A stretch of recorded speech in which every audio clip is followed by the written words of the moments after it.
Emil Əfrasiyab, Dost İnklüziv İnkişaf və Yaradıcılıq Mərkəzində çalışıram.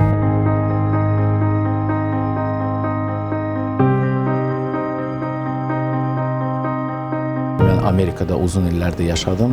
Mən belə bir iş, belə bir mərkəz görməmişəm. Nəinki Amerikada, bildiyiniz kimi həm festivallarda, müsabiqələrdə, Avropada, müxtəlif Avropanın şəhərlərində, ölkələrində, eyni zamanda Amerikanın ştatlarında olmuşam. Amma belə bir mərkəzin yaranması ilə bağlı, yəni yaradıcılıqla sırf belə bir şey görməmişəm. Biz onların məhdudiyyətinə baxmırıq, biz onların istedadına baxırıq. Onlar bu mərkəzlə yaşayırlar və biz onlarla eyni zamanda səhnəyə çıxanda biz də çox sevinirik. Çünki fərqli-fərqli üslublarda, biri muğam ifaçısıdır, biri pianoçudur, biri hansısa başqa digər alətdə ifa edir.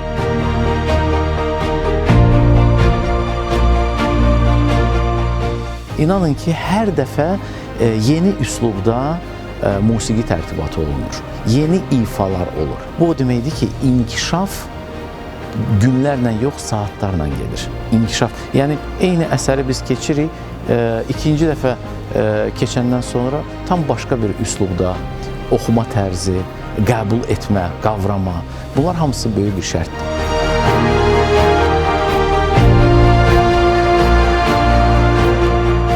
Burada çox böyük sənətkarlar çalışır. Bizim məqsədimiz ondan ibarətdir ki, istedadlarımızı dərhal biz üzə çıxartmalıyıq. Xüsusi pedaqoji fəaliyyət də var burada.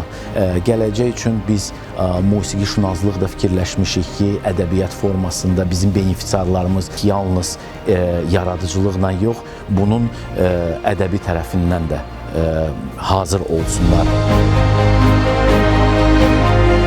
Gözdə məhdudiyyət olan, amma sizi hiss eləyir, bədahətən hiss eləyir. Benefisiarlarımız nə qədər böyük bir həvəslə yanaşır. Sevinərək böyük bir həvəslə gəlirəm işə. Fəxr edirəm ki, belə bir mərkəz yaranıb və biz burada azca da olsa fəaliyyət göstərə bilirik.